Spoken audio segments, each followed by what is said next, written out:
Absolutely. It's not like these are conservative. Absolutely, that's my These argument. are not conservative Jake, Republicans. These aren't conservative Republicans who are concerned about Donald Trump. They're not. That's not right. All of these people, Jake, they came into office thinking that they could control Donald Trump.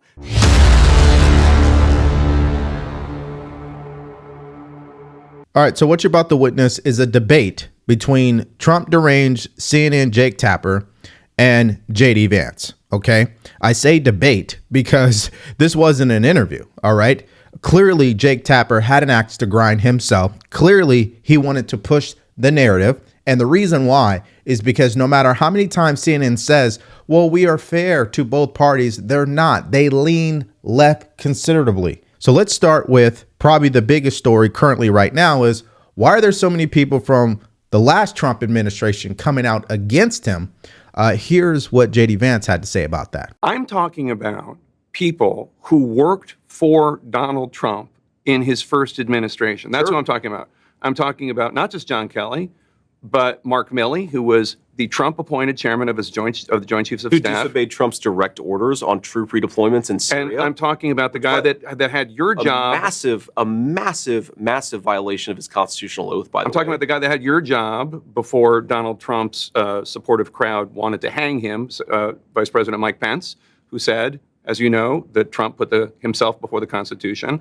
I'm talking about General Mattis, also Secretary of Defense in Trump's administration. I'm talking about Mark Esper, the Secretary of Defense, who told me that Trump does have fascistic tendencies. John Bolton, H.R. McMaster, Alyssa Farah-Griffin. Okay, Jake, these are Trump administration officials. Listen to every Trump administration official? You know, one reason why Kamala Harris doesn't have as many people criticizing her is because she doesn't fire people who fail. That's why we haven't had a real audit of the disastrous Afghanistan withdrawal, is because Kamala Harris protects failures in government. Donald Trump fires them. And I'd much rather have the president who fires people who screw up. Now, Jake, no, this is an important point. Kamala Harris. You did not fire Mike Pence. Kamala Harris. He did not fire Mark Milley. Kamala Harris. He did not fire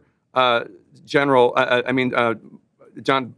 He fired a lot of those people, Jake, and he did because they weren't doing their job. But this is the thing, Jake. We've now spent 5 minutes talking about people in Donald Trump's staff who think he's not fit for office. He fired. Who think he's not fit for office. Oh, they didn't think he was unfit for office until they had a falling out with him because he fired them. And we're not talking about the public policy. Trump is not a politician. He is not from Washington, D.C. He is not a part of the establishment. So, of course, there are going to be people who do not take Donald Trump seriously. They don't even care that he was the president. This is all reported, that there were people in his cabinet that would undermine his orders. Just think about that. The commander-in-chief issues an order and the general refuses to execute.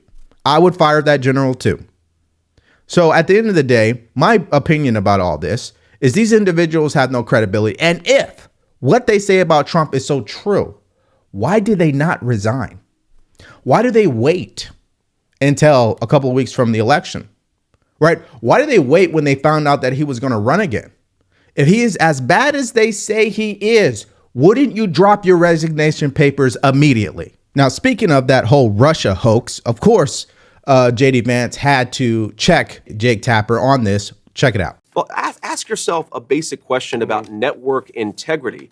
You guys talked about the Russia hoax nonstop. The FBI was investigating it. The FBI was investigating it, and we covered them. And so you took the words of unnamed FBI agents and put them on your network as if they were the gospel truth. You did it again and again. A viewer of your network would have believed that Donald Trump and Vladimir Putin conspired in 2016. No. That was totally and preposterously false. No. Well, that's what you just said is why. False. We covered an FBI investigation. I don't know why you want to talk about the FBI investigation. You covered it in a way that gave credence to anonymous sources' accusations. You did it yourself. Your network did it, Jake. But again, can we talk about the issues that Americans care most about? I'm talking about things that Donald Trump has said. Yes. If you have an issue Kamala with whether Harris, or not he's talking about the economy enough, that's between you and your running mate. I'm talking about things he has said this week. Every single rally that he does, he talks about how he wants to unleash American energy so we can lower the cost of groceries. He talks about the fact that housing has become unaffordable. He talks about the wide open border, Jake. Kamala Harris and her allies, you know, it's interesting. Kamala Harris and her media allies, and I would put CNN in this category. You guys seem to care. I'll tell you that. They wouldn't. Well, they should watch your network more because you guys seem to care more about Donald Trump's past than the future of the American people. We're running this campaign on making the American dream. I'm specifically affordable. asking about how Donald Trump is going to be president in the future should he win. And then we're being told He's going to pursue economic policies that lower the cost of groceries and make life more affordable again. He talks about it every single day on the campaign trail. Yeah, so I would say 90% of this interview is all about what these prior generals who are all fired, who clearly are disgruntled and clearly disagree with Trump on probably a lot of things. And it wasn't even about what America cares to hear. No one cares to hear about all this. All right. I don't care about John Kelly. Independents don't care about John Kelly. Undecided voters don't care about John Kelly. What we care about is what is he going to do? What are his policies? Right. And here's the other thing. It's easy to judge someone based off what they've said. Right. I think we all are guilty at doing that.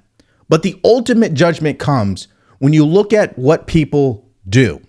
And what Trump did when he was the president is nothing near what they are accusing him of being or doing, especially when we go down that whole Hitler road, which is highly disrespectful too, by the way, to everybody on both sides and people who were a part of that era. So, of course, JD Vance does something that Tim Walz, I think, is terrible at doing, defending Trump, but in a responsible, common sense way.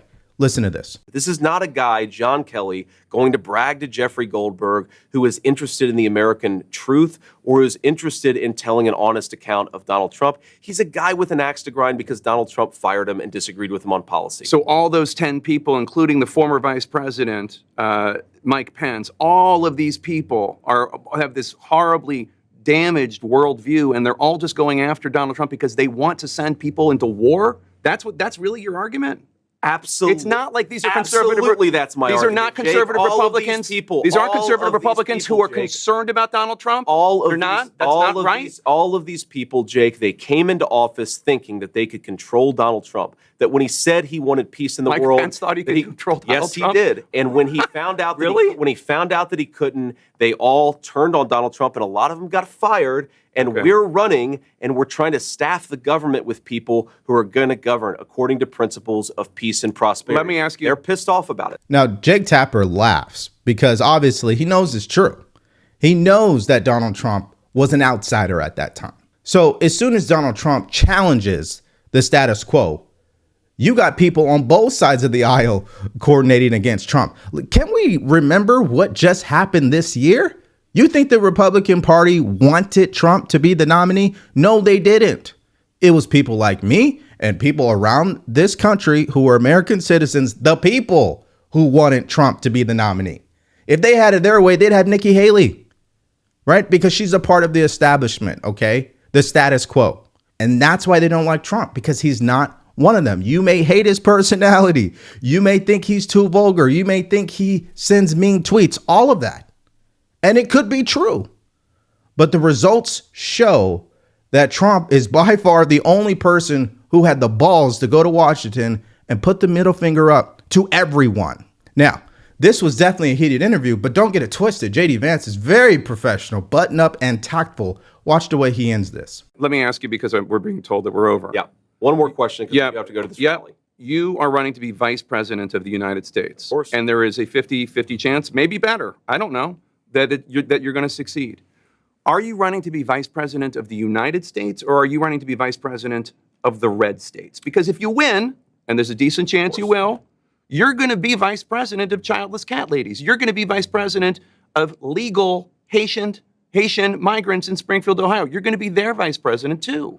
Are you running to do that? Jake, of course I'm running to be the vice president of all Americans. I'm running because I want people to be able to afford a good life in this country. You know how I grew up. You know that I grew up in a family where things were often tough. I want, whether you're in a blue state or a red state, whether you're going to vote for Trump or you're going to vote for Harris, I want you to be able to have a good life in this country. But what's not going to happen with the broken leadership in Washington, D.C.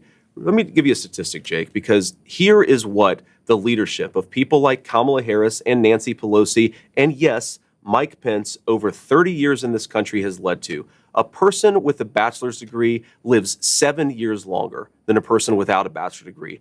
There are a lot of people who have gotten rich and powerful off of American decline. Some of them have had R's next to their name. Some of them have had D's next to their name. And the first person who I believe is really putting the interests of the American people first is Donald J. Trump. So yes, we're going to be the president and the vice president for all people. The only way to do that is to reject the failed consensus. All right. Thanks, Jake. Thank you so much, Senator. Appreciate it. Absolutely. Have a good time out there. Yeah. Now, a lot of people say that JD Vance is the future of politics, especially the Republican Party. You could put Vivek Ramaswamy in there, of course, because they're both of the same age, pretty much. I mean, they are millennials.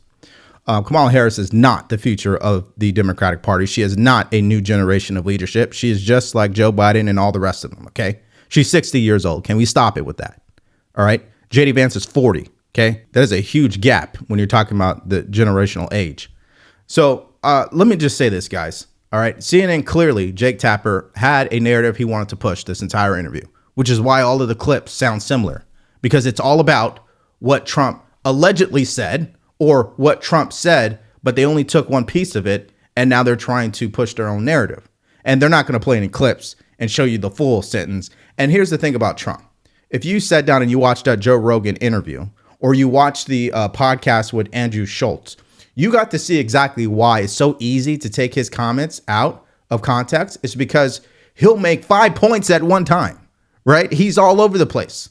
And then he brings it back, and then he gets wider, and then he's over here, then he's over there. So it's easy, right? Just like the fine people hoax, it's easy for the media to be very manipulative in their coverage of Trump. And anybody who has common sense or is willing to do research can easily debunk these lies. But if you're not willing to do any research and you're willing to just eat up whatever the Trump deranged media is saying, then of course you're going to believe what they say and you're going to feel a certain way towards Trump. A lot of people hate Trump because they don't understand him. They don't truly know him. They only go by what they've heard. They've never had lunch with them. They've never got to spend time with them. And they definitely don't even know his family, right? And I'm sure if you did all three of those things, you probably wouldn't hate Trump. You probably could still disagree with his policies, but you wouldn't hate him to the point where he lives rent-free in your mind. And that's the problem with this country today. Conservatives are not losing sleep over Kamala Harris. She does not live rent-free in my mind. Nancy Pelosi does not live rent-free in my mind. I could care less. But when it comes to Trump, if he wins this election, you're going to have a mental health crisis on your hands because people really do hate him that much. And that's my opinion. So what do you guys think about this interview? I thought JD Vance, once again, handled himself very well. You'll never see Kamala Harris do an interview like that. I guarantee you that. You'll never see Tim Walz do that. We know that. So what does that say about who you're choosing to vote for, right? I want someone who can go into battle, withstand the fire that is coming their way. And even if they get some things wrong, I like when they show up and they're willing to throw down, right? And that's who we need in the White House, people like that. But let me know if you agree. Let me know what your thoughts are about this. And one of the most admirable things during this interview that I noticed is that you didn't hear JD Vance shame or guilt anyone into voting for Trump. He didn't do what Michelle Obama did, which I just shot a video on that, how she lost it during Kamala Harris's rally and started to shame people because they don't want to support Kamala Harris. If you want to see that video, you can click on it because it's coming up right now.